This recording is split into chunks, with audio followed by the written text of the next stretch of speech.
काफी सालों बाद मैं अपने गांव लौटा था। शहर की भागदौड़ से थककर सोचा कुछ दिन गांव के पुराने घर में शांति से बिताऊं।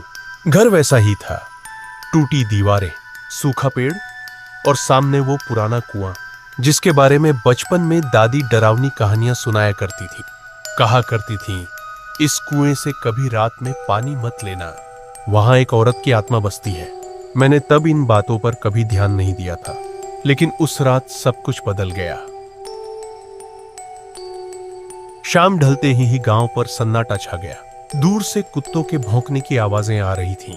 मैं चारपाई पर लेटा था जब अचानक लगा कि कुएं की तरफ से किसी औरत के रोने की आवाज आ रही है। पहले तो सोचा मेरा भ्रम है, लेकिन जैसे जैसे आवाज बढ़ती गई मेरा दिल तेजी से धड़कने लगा। कौन है वहां?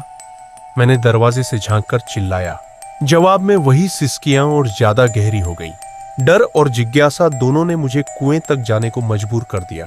अंधेरे में टॉर्च लेकर जब मैं वहां पहुंचा तो देखा कुएं के पास एक औरत बैठी थी।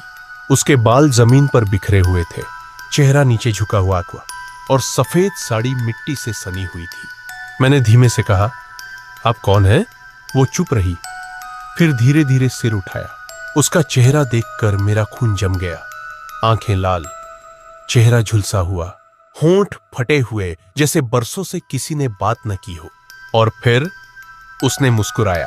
उसकी मुस्कान में इतनी भयावहता थी कि मैं पीछे हट गया। टॉर्च हाथ से गिर गई और अंधेरा छा गया।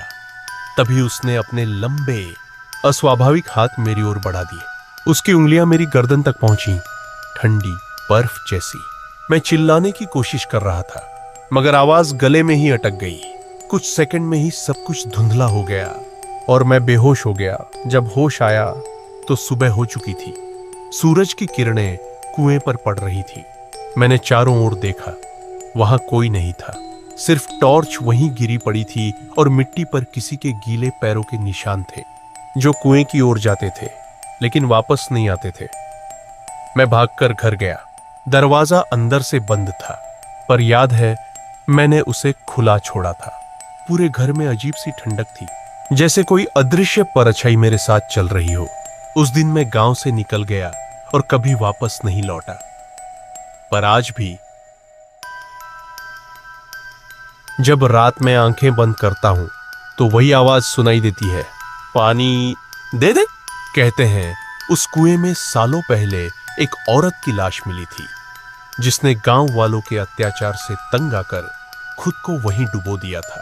शायद उसी की आत्मा अब भी अपने अधूरे दर्द में भटक रही है, किसी ऐसे की तलाश में जो उसे फिर से सुन ले। और मैं जानता हूं वो अब भी मेरे नाम से पुकारती है।